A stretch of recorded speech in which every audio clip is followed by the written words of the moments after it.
Hello and welcome to Walk the Talk.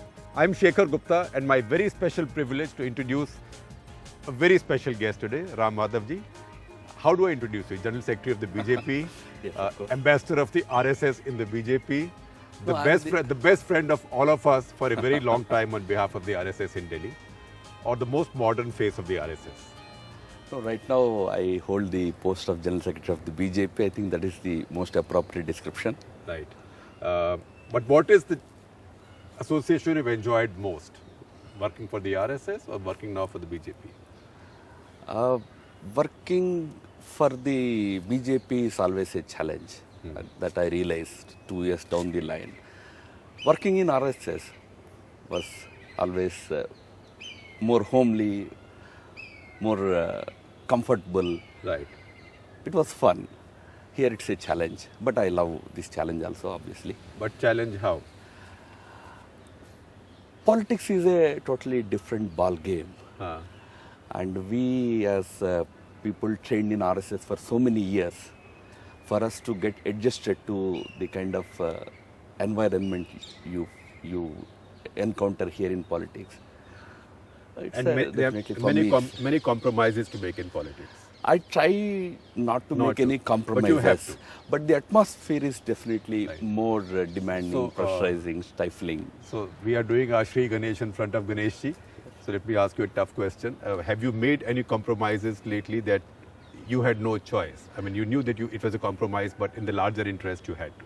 No, not really. At the political level, what all big things I was asked to handle in the last couple of years, they were challenging, whether it was Kashmir or it was handling northeastern issues. Yes, northeastern but we have not made any compromises. Although outwardly, I know, especially on Kashmir, many people have criticized me within the Parivar and within the organization, for this within the alliance party. For the alliance and all. But I stand my ground. Even to this day, we have not made any compromises. So what do you tell them when people say that PDP and BJP are completely opposite ideologies? How can you? This is a compromise. Oh yes, we have agreed in our common minimum program that ideologically we are poles apart. We do not see eye to eye. Right. But we came together in a given political situation, and we came together in the larger interest of giving a good government in the state, knowing well that on ideology we stand apart. 180 degrees apart. So you can take the lesson from Deng Xiaoping that leave the most complicated issues for a wiser generation. Oh yes. And deal with deal with what you can do now. Yes. In politics, pragmatism is very important. And what is the best that you can do to the state or to the country in a given situation is what you should look at. What do you think, given this contradiction, is this alliance sustainable for 6 years? I think in the last 1.5 years, we have both the parties have come to understand each other better. I'm not saying either of us has given up probably their long-held positions and all, but working together, what is the first step for success?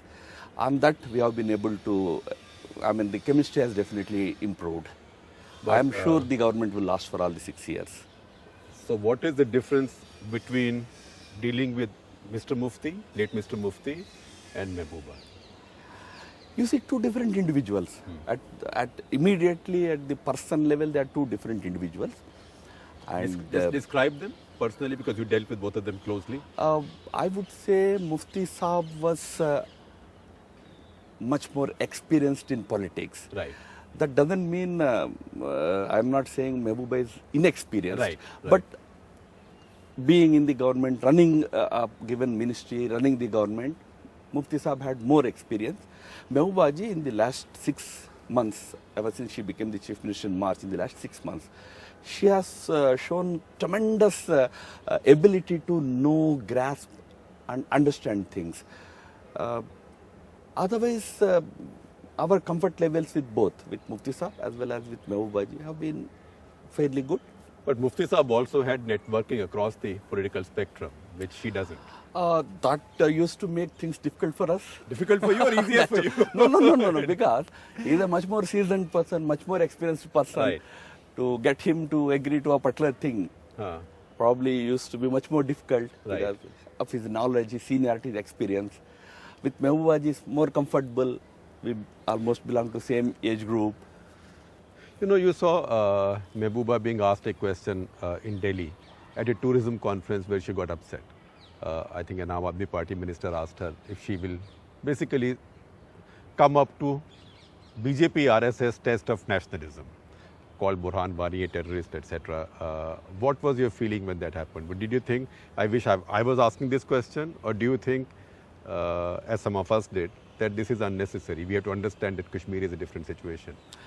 Mehbooba ji has been facing such situations in the last several months, and I've seen her handle those situations with great maturity, and she has been consistent. I think on these issues she is very clear in her mind. She has no ambiguity, and as a chief minister she has to take care of issues like law and order, but also she has to take care of the sentiments, Public feelings opinion. of 60 lakh people, Right. 6 million people of the state. So I think she is doing a wonderful job. Yeah, so you don't insist that खड़े होके बोलो भारत माता की जय, खड़े होके बोलो Burhan Wani terrorist. Where it is needed, there she did the right thing. She has handled things very well. And if I'm not talking about Mehbooba alone, Right. you cannot put people to a daily patriotism test. Right. You can't every day ask them to prove their patriotism. They are responsible people holding responsible constitutional positions.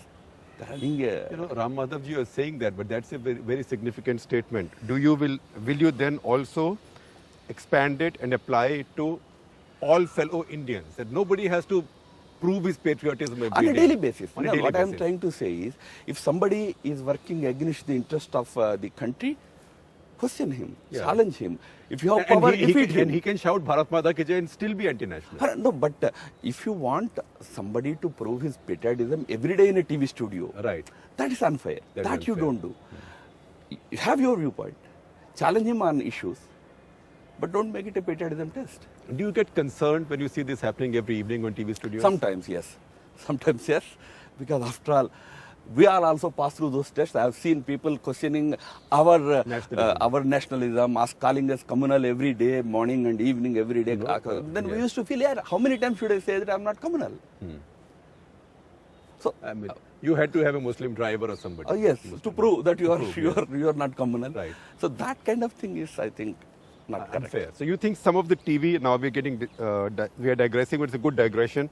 Do you think that some of the media is going too far with this? This daily test of patriotism, wear the flag on your heart and on your sleeve. No, I'm not going to comment on individual TV No, channels or any absolutely individual not. shows and but, all. But it's a phenomenon. I don't really think it's a phenomenon, but it happens occasionally on certain issues, especially on the Kashmir situation. I've seen it happening Right. too often. Too often. Not fair, I feel. It's unfortunate. It's unfortunate because it puts a lot of pressure on people handling the things Right. there. Right. And I think in a complex situation like Kashmir, people who have a nuanced view are also valuable. Absolutely, undoubtedly. All views are valuable. All views, as long as they are not directly in conflict Right. with the nation's interest and Right. nation's unity and all. Right. There can be different viewpoints. Listen to them. So you will not doubt the national commitment, for example, of Umar Abdullah also. If I do not agree with his position on any issue, I challenge you him. say so, But yes. that doesn't mean I should question his patriotism. Yes, sir. You don't. I don't. And anybody else doing it is also unfair. Because we also watch No, sometimes we have Kashmiri become very fond of labels. labels, yes. I mean, you paste label of communalism on somebody and anti-nationalism on Traitor, somebody. traitor. These labels, I think, as a mature Democracy. nation, we should mature democracy. We should desist from it. You know, it's the first time I'm hearing this from a senior leader of the BJP, and that too an RSS man. No, maybe that is my personal view. No, but you're No, stating it's very valuable. Yeah, of course, I'm very, very firm on that. Because sometimes you see, say, Kashmiri activists, say Shabnam Lone, for example, she has a point of view, put to this test and insulted on TV channels. And you say, how are Kashmiris who are watching it responding to this? No, insulting happens on all sides. Right. On TV channels, I have seen many of my own colleagues being put Right. to very awkward situations, Right. pass through very awkward situations and all. You faced some. Probably it happens. You faced some. I myself faced occasionally, but I have been able to handle them. But sometimes people feel very frustrated. It happens on all sides. That's what I'm saying. When you expect that somebody should not be called traitor, you also should understand that the other side you don't call him a criminal, a fascist, this, that. Right. These kind of labels, Milosevic. all Nazi. these things which we Right. have endured so many years, faced so many times. So, so Mehbooba is a good bet, but the fact is that for 100 days now, we haven't seen a let-up in Kashmir. Is there a game plan, or will this carry on? You just think people will tire out? You see, Kashmir has seen these kind of situations earlier also. Nobody wants the whole valley to shut down perpetually, on and on forever. But our main challenge has been to ensure that there is no violence in the valley. And in the last, I would say last 15 days, last 2 weeks, violence has come down substantially. Sporadically here and there, 1 or 2 incidents might happen. But the problem remains the hartal calls of the so-called timetable of separatists. Right. It goes on, and it seems that out of fear or whatever, it is followed in some areas in the valley. That's a challenge that state government has to handle. How will you break this logjam? No, I can't give you any immediate answer how it can be, how this thing can be broken. But state government is talking to different cross sections of the people, and I have seen people themselves resisting or, basically opposing these kind of calendars being issued by separatists. Endless, So does endless Mehbooba calendars. have it in her in terms of both patience, in fact all three, patience, skills and strength to handle the situation? It's a difficult situation. I have been talking to her, I have been meeting with her. It's a very... Would you say you have a relationship of total mutual trust with her? We have a fairly good working relationship. We have had our differences. Right. Initially in the first for 1 month, we had a different view of how to handle the situation, but as Chief Minister, she had her own view. Naturally, Chief Minister's view prevails. But subsequently, the government here, the state government, state administration, state police, security forces, from the party side, all of us, we could all get together and come to a broader understanding on how to handle the situation. I think after that, things have definitely improved. So were there mistakes made early on? See, one can from outside say this is a mistake, this is not a mistake. Right. It was sought to be handled in a particular manner. We felt that it was not giving us results. Then naturally, a different process had to be adopted. No, but before that, the time that it took to constitute the new government, you think too much time was wasted? Succession should have been very quick. We have lost 3 months' time, but as I said, that was entirely on our partner. We were ready. They took time to decide when to form. But would you now say that was a mistake because things drifted in that period? No, not really. In fact, after Mehbooba took over as Chief Minister, first couple of months had been, we have seen very good situation in the state. No, but these reports of rising radicalism were coming out at that point. No, radicalization was a problem in the valley for quite some time now, in the last several years. 2010 witnessed a major spurt in radical activities there. Subsequently also, it all continued. One thing that has happened under Mufti Saab and subsequently under Mehbooba or our government in the last 2 years was, definitely we have tried to tackle the problem of militancy with a tough hand. My view is this, whatever reaction we see is for 2 reasons. One is the possibility of this government lasting for its full term. Thereby, breaking this myth that BJP could never enter Jammu and Kashmir state as the ruling party. Number 2, the way the administration was going after the militants. I think these were the 2 reasons which had probably aggravated prompted these forces to go to the extreme. This big reaction. But so now there are worries, for example, the ease with which J&K police is losing weapons. To use 5 or 6 AKs without any resistance, it just sounds not convincing? Yes, these are some challenges that we face in South Kashmir. State police is trying and getting these weapons back. But yes, I agree. This is a worrying thing. Worrying thing. South Kashmir, yes. Yeah. And that region in particular. But will you accept or will you not accept right now that we have lost the Valley Street for now? No, I don't agree. I don't agree because I have been closely monitoring the agitations also, stone peltings and all those things. There is definitely a pattern, but to say that we have lost the valley is definitely exaggerating the thing. I have seen at least 7 or 8 calls given by the separatist leaders to the ordinary people. None of us were successful. I see.